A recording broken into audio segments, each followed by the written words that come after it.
Daniel and Rosalind went to the campus main gate to welcome them. 很紧张吗？不会啦，可是我现在手超冰，我怕等下握手我手冰的。Rosalind，你很紧张？还好，我觉得有点晃。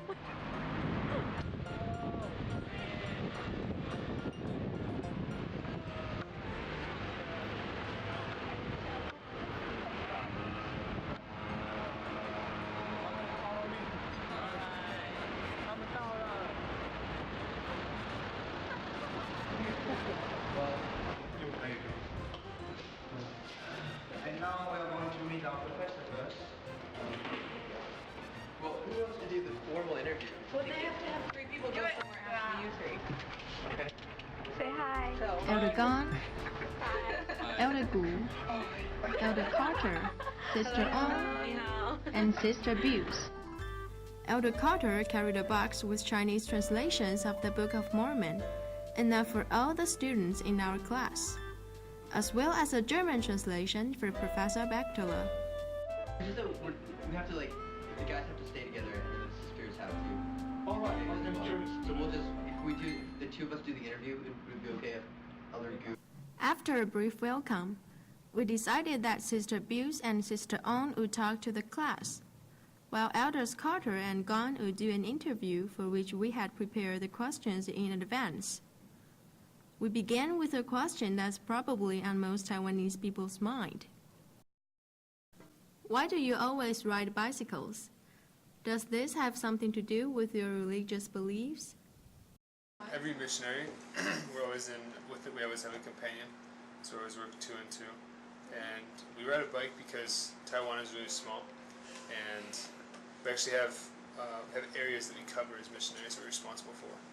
And because the areas are usually pretty small, but there's a lot of people in the areas, we ride bikes just because it's a little more convenient.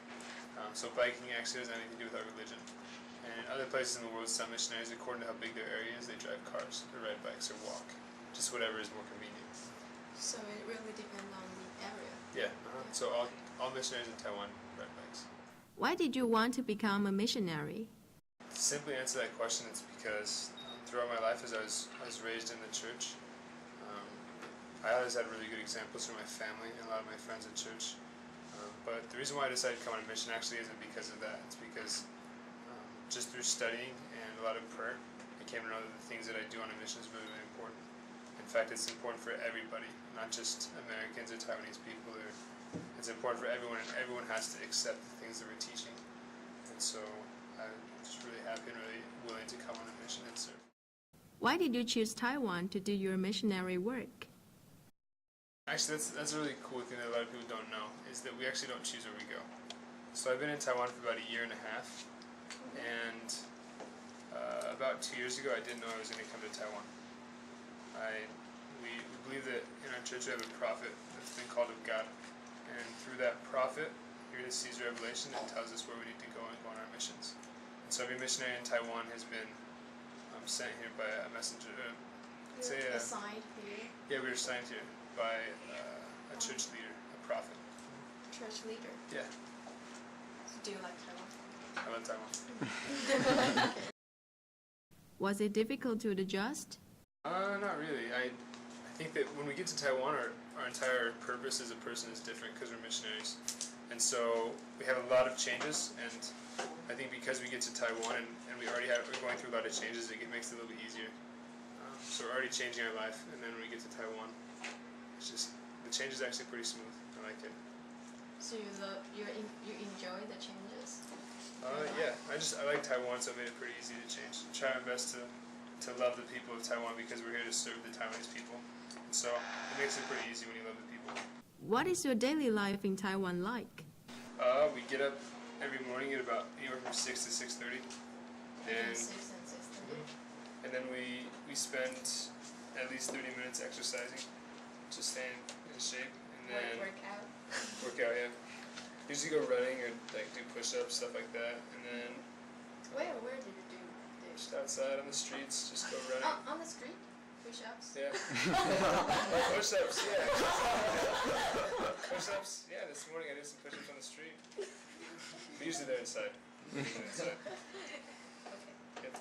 And then after the exercise?